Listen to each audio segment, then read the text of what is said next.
మన ప్రభు అయిన యేసుక్రీస్తు నామంలో కూడి వచ్చిన మీ అందరికీ వందనములు తెలియజేస్తూ ఉన్నాను.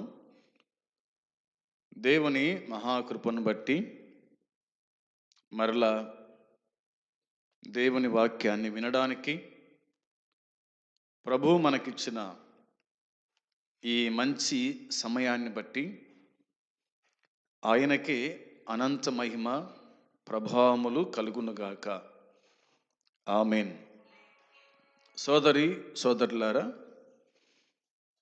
మనము దేవుడు ఎవరు అనే అంశాన్ని ప్రారంభం చేసుకున్నాం. అందులో భాగంగా ఒకటవది మనము చెప్పుకున్నాం, నీతిపరుడైన దేవుడు అని చెప్పుకున్నాం. ఆయన ఎలాగూ నీతిపరుడు,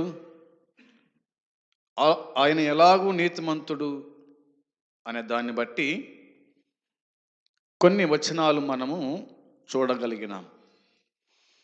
ఈ దినమున రెండో భాగంగా ఆయన స్వస్థపరచు దేవుడు.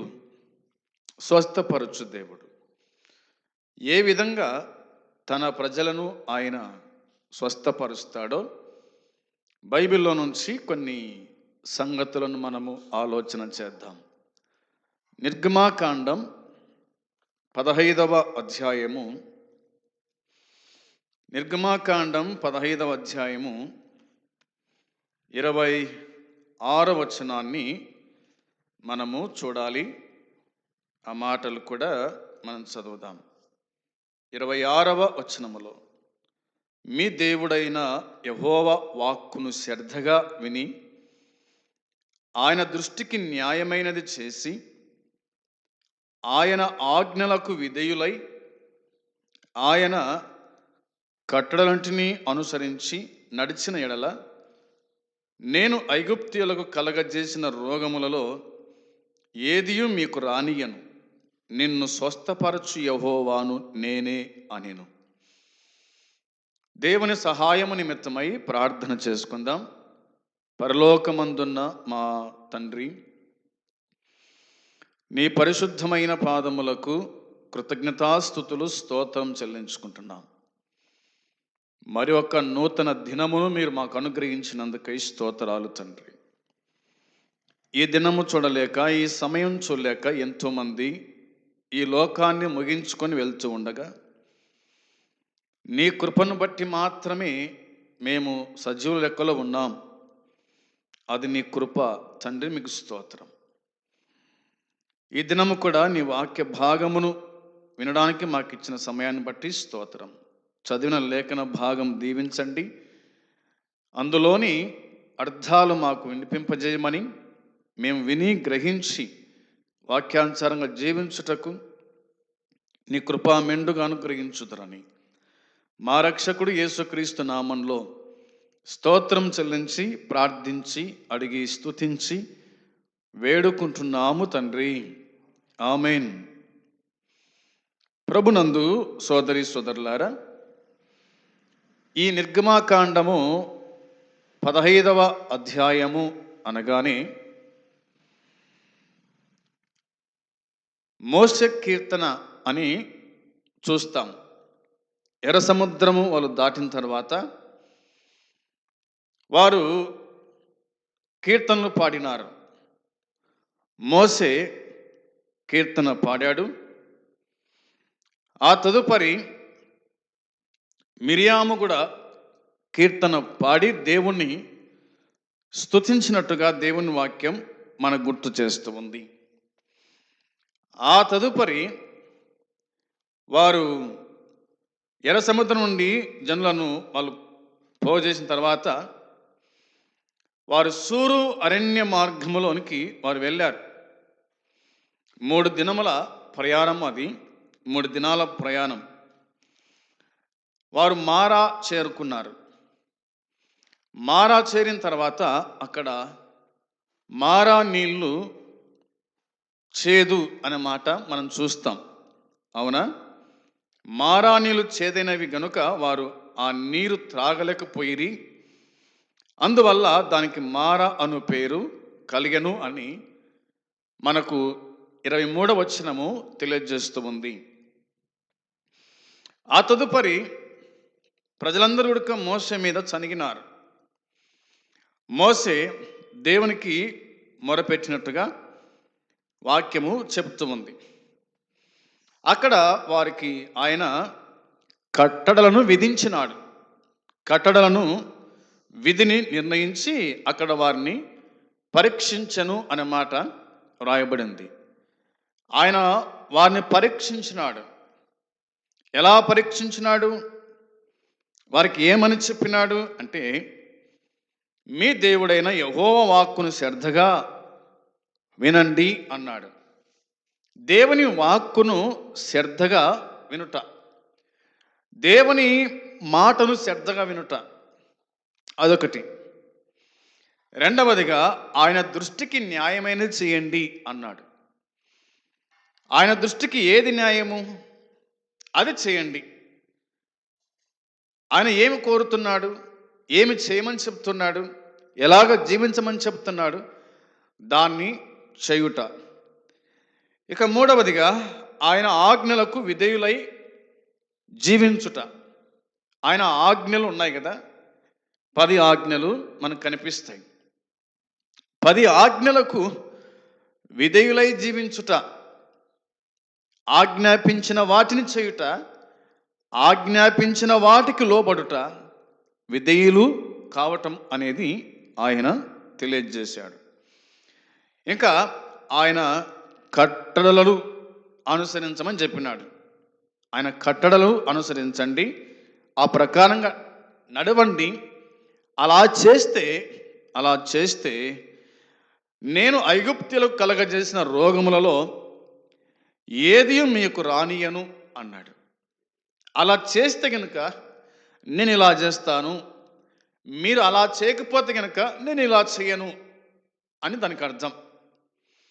అంతే కదా, మన మాట వింటే మనం ఏమైనా చేయగలుగుతాం.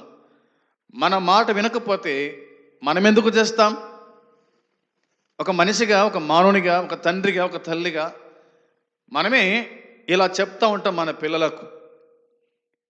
అదేవిధంగా దేవుడు చెప్పాడు, మీరు అది చేయండి, నేను ఇది మీకు చేస్తానన్నాడు. ఏం చేస్తున్నాడు అంటే, ఆయన ఐగుప్తీయులకు కలగజేసిన రోగాలలో ఏది కూడా మీకు నేను రానియను, మీ దరిదాపులోకి రావు, మీ ఒంట్లోకి రావు రోగాలు, నేను మిమ్మల్ని స్వస్థపరచు యెహోవాను అన్నాడు. ఒకవేళ రోగం వచ్చినప్పటికీ నేను స్వస్థపరుస్తాను మిమ్మలను, నేను బాగు చేస్తాను మిమ్మలను అని ఆయన తెలియజేశాడు. కాబట్టి మనం చెప్పుకున్న మాట ప్రకారంగా ఆయన స్వస్థపరచు దేవుడు. నీ ఒంటిలో ఉన్న ప్రతి రోగాన్ని ఆయనే స్వస్థపరచగలుగుతాడు. ఎందుకు అంటే ఆయన నిన్ను కలగజేశాడు కాబట్టి, ఆయన నీకు సృష్టికర్త కాబట్టి, ఆయన మానవులందరికీ పరమ డాక్టర్ కాబట్టి. అవునా? డాక్టర్ల కంటే గొప్ప డాక్టర్ ఎవరంటే పరమ డాక్టర్ దేవుడే. ఏ డాక్టర్ చేత ఏది కాదో ఆ డాక్టర్ అంటాడు, ఇక నీవు నమ్మిన దేవుడే నిన్ను స్వస్థపరచాలా, నువ్వు ఏ దేవుని నమ్ముకున్నావో ఆ దేవుడిని నువ్వు బాగు చేయాలి. కానీ మేము చేయాల్సిన ప్రయత్నాలన్నీ కూడా చేసినాము, ఇక మా వల్ల కాలేదు, ఇక మా శాత కాదు, అన్నీ వైద్యాలకి అందించినాం కానీ నువ్వు బాగు కావడం లేదు, నీ దేవుడే నిన్ను స్వస్థపరచాలని చెప్పేసి డాక్టర్లు కూడా చివరికి తమ చేతులను ఎత్తేస్తారు. కాబట్టి నిన్ను స్వస్థపరచు దేవుడు నేనే అన్నాడు. అరికాలు మొదలుకొని తల వరకు నీకు ఏ రోగం ఉన్నా దాన్ని బాగు చేసేవాడు దేవుడు అనేది లేఖనాలు మనకు జ్ఞాపకం చేస్తూ ఉన్నాయి. ఈ మాట ప్రకారంగా మనము ఆలోచన చేస్తే బైబిల్లో చాలా వచనాలు మనకు కనిపిస్తాయి. అనగా ఇదే నిర్గమకాండం చూస్తాం, 23వ అధ్యాయము 25వ వచనం కూడా చూడండి. 23వ అధ్యాయము 25వ వచనం కూడా, నీ దేవుడనైన యెహోవాను సేవింపవలెను, అప్పుడు ఆయన నీ ఆహారమును నీ పానమును దీవించును, నేను నీ మధ్య నుండి రోగము తొలగించదను అని అన్నాడు. రోగాలు ఎట్లా వస్తూ ఉన్నాయి? రోగాలు ఎందుకు వస్తూ ఉన్నాయి అంటే, తినే ఆహారాన్ని బట్టి, తాగేటువంటి పానమును బట్టి. అవునా? మన పూర్వీకులు తిన్నటువంటి తిండి ఇప్పుడు లేదు. వారి తిండి బలమైన తిండి. మన తిండి బలహీనమైన తిండి. మనము తినేది ఏంటంటే పిప్పి తింటున్నాం మనం. వారు తినేది ఏంటంటే వారు గట్టిది తిన్నారు వాళ్ళు. అనగా మరి సొద్దలు, రాగులు, మరి జొన్న సంగటి, ఇట్లా వాళ్ళు మంచి మంచి పదార్థాలను వాళ్ళు భుజించారు కాబట్టి వాళ్ళు నేటికి గట్టిగా కనిపిస్తారు. 80 ఏళ్ళు వచ్చినా, 100 ఏళ్ళు వచ్చినా, 120 ఏళ్ళు వచ్చినా కానీ వారి సత్తువ తగ్గలేదు, వారి కంటి చూపు తగ్గలేదు, వారి బలము తగ్గలేదు. ఈనాడు చూడండి, పుట్టినటువంటి ప్రతి పిల్లవానికి రోగమే. కడుపులో ఉండగానే రోగాలు, బయట పడగానే రోగాలు, వయసులో ఉండగా రోగాలు. నేటికి చాలామంది అట్లనే ఉన్నారు. 10 ఏళ్ళు వచ్చినా, 20 ఏళ్ళు వచ్చినా వానికి ఆ పాపకు తల్లిదండ్రులే జోక చేయాలా? వారు అన్ని చేయాల్సిందే, తినిపియాల్సిందే, పోస్తే ఉతకాల్సిందే. అలాంటి పరిస్థితి నేటి దినం మనం చూస్తూ ఉన్నాం.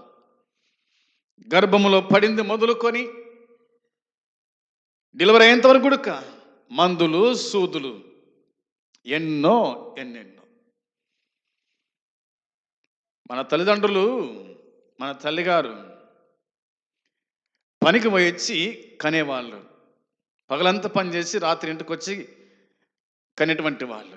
ఈనాడు నిలబడిందంటే ఇక సెమ్మెత్తగూదు, కసుగొట్టగూదు, మంచం దిగకూడదు. ఇలాంటి పరిస్థితులకు ప్రజలు వచ్చారు.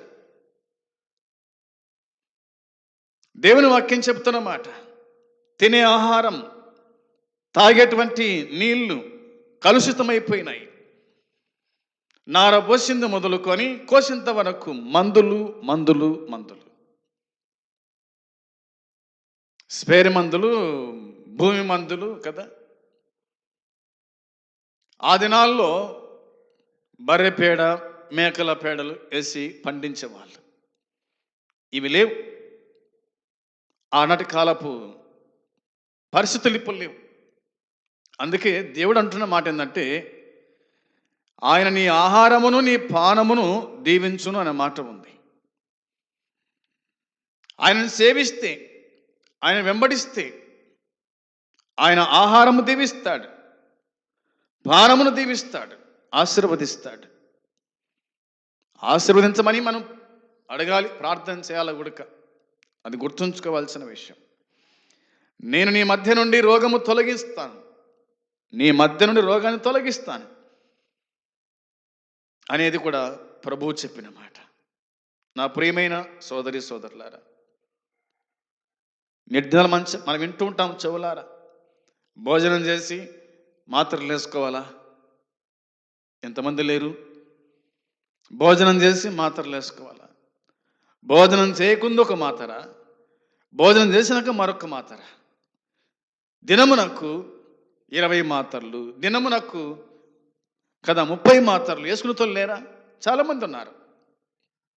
కారణం రోగాలు, కారణం అనారోగ్యం, కారణం స్వస్థత లేదు, విపరీతమైన రోగాలు వచ్చిపోయినాయి. అందుకని నీవు దేవుని సేవిస్తే, నువ్వు దేవుని వెంబడిస్తే నీ ఆహారమును దీవిస్తా, నీ పానమును దీవిస్తా, నీ యొద్దకు రాకుండా రోగాలను నేను తొలగిస్తాను అని ఆయన అన్నాడు. అంత మాత్రమే కాదు, బైబిల్లో మనం చాలా వచనాలు మనము చూడగలుగుతాం. ద్వితీయోపదేశ కాండములో దేవుడు చెప్పిన మాట చూడండి, ఇశ్రాయేలుకు చెప్పిన మాట జ్ఞాపకం చేద్దాం. 7వ అధ్యాయము 15వ వచనం. ద్వితీయోపదేశ కాండం 7వ అధ్యాయము 15వ వచనంలో రాయబడిన మాట చూడండి. యెహోవా నీ యొద్ద నుండి సర్వ రోగములను తొలగించి నీ వెరిగి ఉన్న ఐగుప్తులోని కఠినమైన క్షయ వ్యాధులన్నిటిని నీకు దూరపరిచి నేను ద్వేషించు వారందరి మీదకి వాటిని పంపించుదును అన్నాడు. దేవుని వాక్యం చెప్తున్న మాట గమనించాలి. యెహోవా నీ యొద్ద నుండి అన్నాడు అంటే నీ యొద్ద ఏమున్నాయి? సర్వ రోగాలు నీ యొద్ద ఉన్నాయి. ఏ జంతువుకు లేని రోగాలు నీకున్నాయి, ఏ పక్షికి లేని రోగాలు నీకున్నాయి, ఏ కుక్కకు లేని రోగాలు నీకున్నాయి. ఏ జంతువైనా అంటదా నాకు రోగం ఉందని? ఉండగాని ఒకవేళ ఎన్ని రోగాలంట? సర్వ రోగములు అనే మాట ఉంది. సర్వ రోగములు, రోగాలన్నీ మనిషికే ఉన్నాయి. పాసిపోయిన ఆహారం తిన్న కుక్క బాగుంటుంది, ఉడుకుడు కన్నం తిన్నటువంటి మానవుడు రోగాల పాలవుతున్నాడు. అడుక్కు తినే వాళ్ళు ఏం చేస్తారంటే, అమ్మా రాత్రి అన్నం అంటే వేయండి, రాత్రి పప్పు అంటే వేయండి అంటారు. అది తిని వాళ్ళు ఆరోగ్యంగా ఉన్నారు. వారు స్నానం చేసేది వారానికి నెలకు ఒకసారి స్నానం చేసేది వాళ్ళు. ప్రతిరోజు స్నానం చేసిన మనకు రోగాలే. ఎంత మంచి ఫుడ్ తీసుకున్నా రోగాలే. అందుకనే దేవుడి మాట చెప్పినాడు, యెహోవా నీ యొద్ద నుండి సర్వ రోగములను తొలగించి నీ వెరిగి ఉన్న ఐగుప్తులోని కఠినమైన క్షయ వ్యాధులంటిని నీకు దూరపరచి అన్నాడు. ఐగుప్తులు ఏమున్నాయంట? కఠినమైన క్షయ వ్యాధులు, నయము కాని వ్యాధి, నయము కాని రోగాలు ఐగుప్తులో నుండే బయలుదేరినాయి.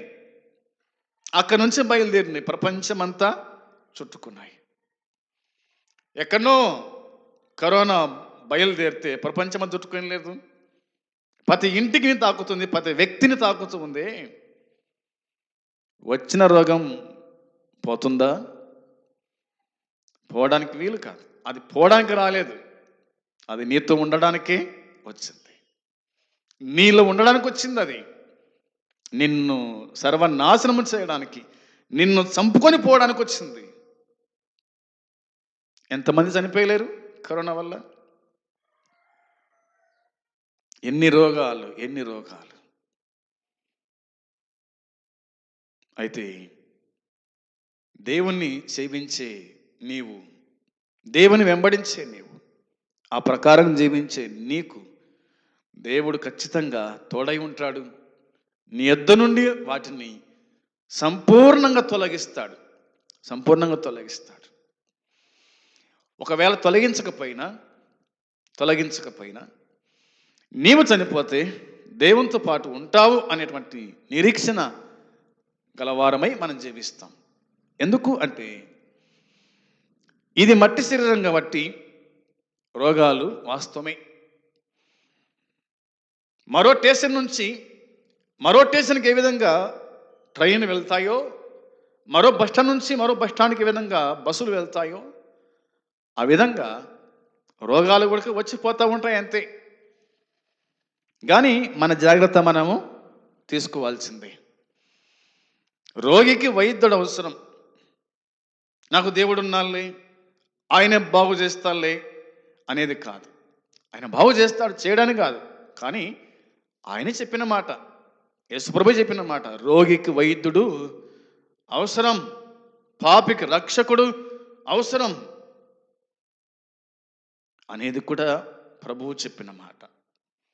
ఏదేమైనా వాక్యములో మనం చదివిన ప్రకారంగా సకల వ్యాధులను, క్షయవ్యాధులను, కఠినమైన రోగములను నీకు దూరపరచి నిన్ను ద్వేషించు వారందరి మీదకి వాటిని పంపిస్తాను అని అన్నాడు. నిన్ను ద్వేషిస్తున్నారా?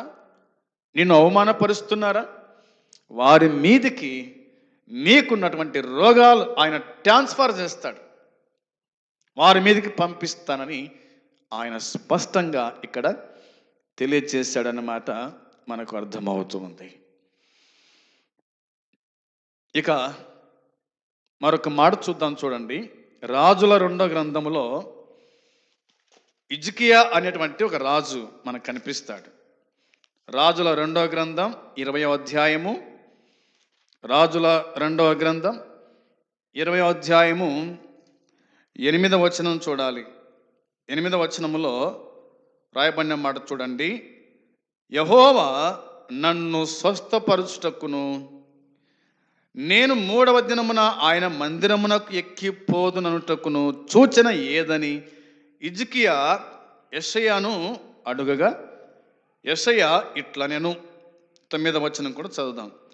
తాను సెలవిచ్చిన మాట యెహోవా నెరవేర్చుననుటకు ఆయన దయచేసిన సూచన ఏదనగా, నీడ 10 మెట్లు ముందుకు నడిచెను గదా, అది 10 మెట్లు వెనుకకు నడిచిన ఎడల అవునా అవునా. 10వ వచనం. అందుకు హిజ్కియా ఇట్లా నేను, నీడ 10 మెట్లు ముందరికి నడుచుట అల్పము గాని నీడ 10 గడువులు వెనుకకు నడుచుట చాలును అన్నాడు. వచనం 11. ప్రవక్త యెషయా యెహోవాను ప్రార్థింపగా ఆయన ఆహాజు గడియారపు పలక మీద 10 మెట్లు ముందరికి నడిచిన నీడ 10 మెట్లు వెనుకకు తిరిగిపోనట్లు చేశాను అనే మాట రాయబడింది. వినండి. ఈ రాజుల 2వ గ్రంథము 20వ అధ్యాయంలో హిజ్కియా రాజు మనకు కనిపిస్తాడు. ఇతనికి మరణకరమైన రోగం వచ్చిందంట. మొదటి వచనంలో ఆ మాట మనం చూస్తాం. అతనికి మరణకరమైన రోగం వచ్చింది. అప్పుడు దేవుడు యెషయా ప్రవక్తను పంపిస్తాడు హిజ్కియా దగ్గరికి. నువ్వు వెళ్ళి హిజ్కియాతో చెప్పు, నువ్వు మరణమవుతున్నావు కనుక నీ ఇల్లు చక్కబెట్టుకో అని చెప్పినాడు. ఈ మాట విని హిజ్కియా గోడ వైపు తన ముఖం తిప్పుకొని కన్నీళ్లు గార్చి ఏడ్చి ప్రార్థించాడు.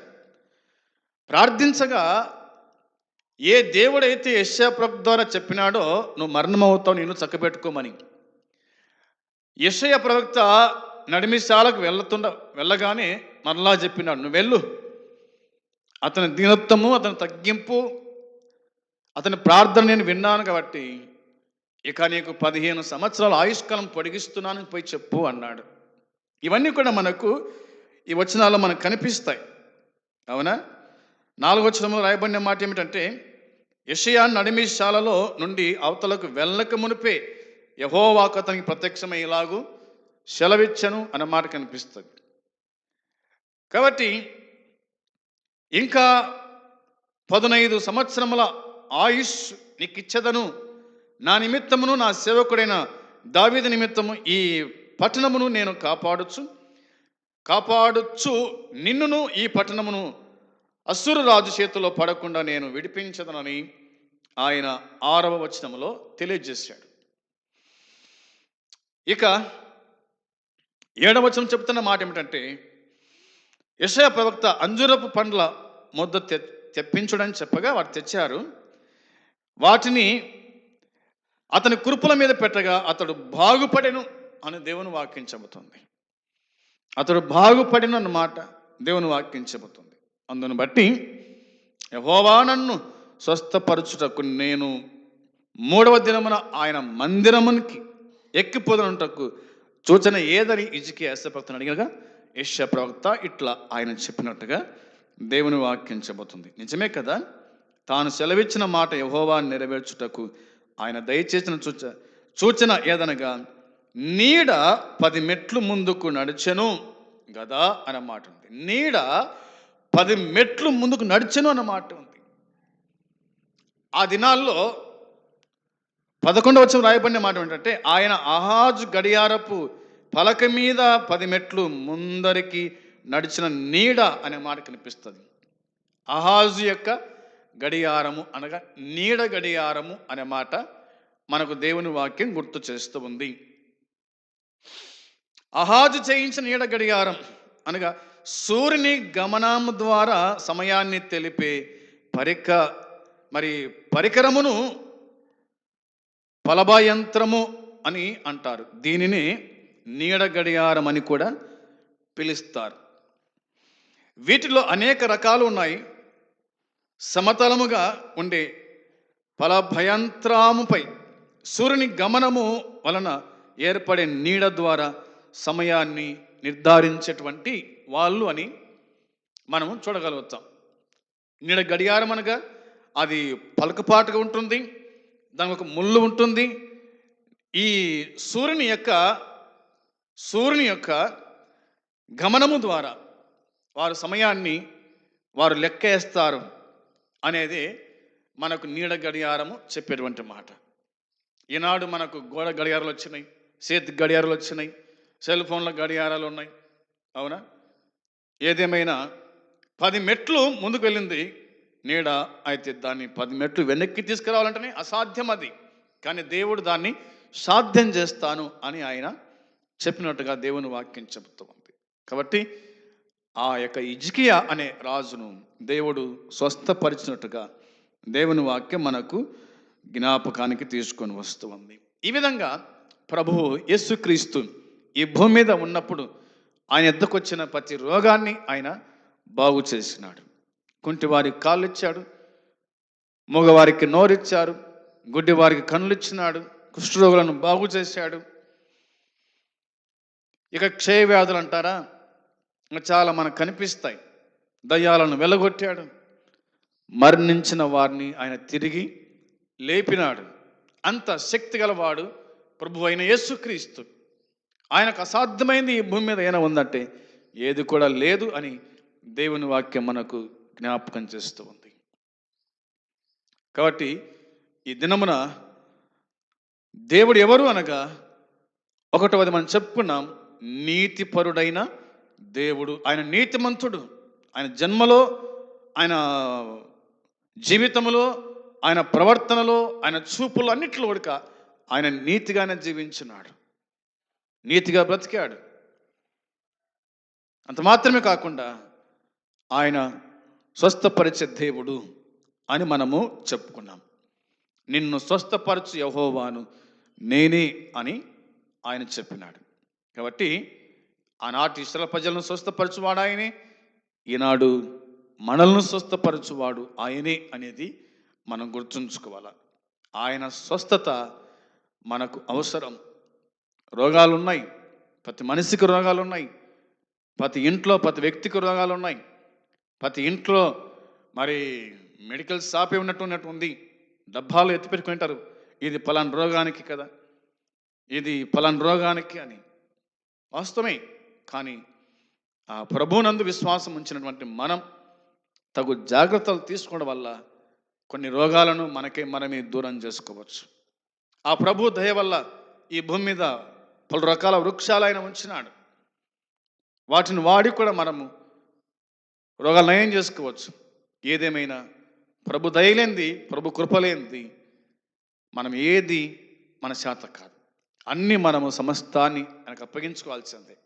దేవా, నా అరికాల మొదలు తల వరకు నీకు అప్పగించుకుంటున్నాను, ఇది నీ శరీరం, నువ్వు నాకు ఇచ్చినావు, దీన్ని కాపాడే బాధ్యత నీదే అని ప్రభునకు సమర్పించుకొని ఎంతో భయముతో భక్తితో జీవించుదాం. అట్టి కృపా దేవుడు నీకు నాకు మనందరికీ సహాయము చేయనుగాక. ఆమెన్. ప్రార్థన. తండ్రి, మీకు స్తోత్రం, స్తుతులు చెల్లిస్తున్నాం. చెప్పిన ఈ వాక్యం దీవించి ఆశీర్వదించండి. ఎంతమంది వినిరో వారి జీవితాల్లో కార్యం జరిగించి ప్రతిఫలం దయచేసి కాపాడుమని, సహాయము చేయమని మీకు అప్పగించుకుంటూ యేసుక్రీస్తు నామంలో ప్రార్థించి అడిగి స్తుతించి పొంది ఉన్నాము తండ్రి. ఆమెన్. తండ్రి అయిన దేవుని ప్రేమ, ప్రభు అయిన యేసుక్రీస్తు కృప, పరిశుద్ధాత్మ సన్నిధి సహవాసం కూడి వచ్చిన మనకు సకల పరిశుద్ధులకు ఇప్పుడు ఎల్లప్పుడు సదాకాలము తోడై ఉండునుగాక. ఆమెన్. అందరికీ వందనాలు.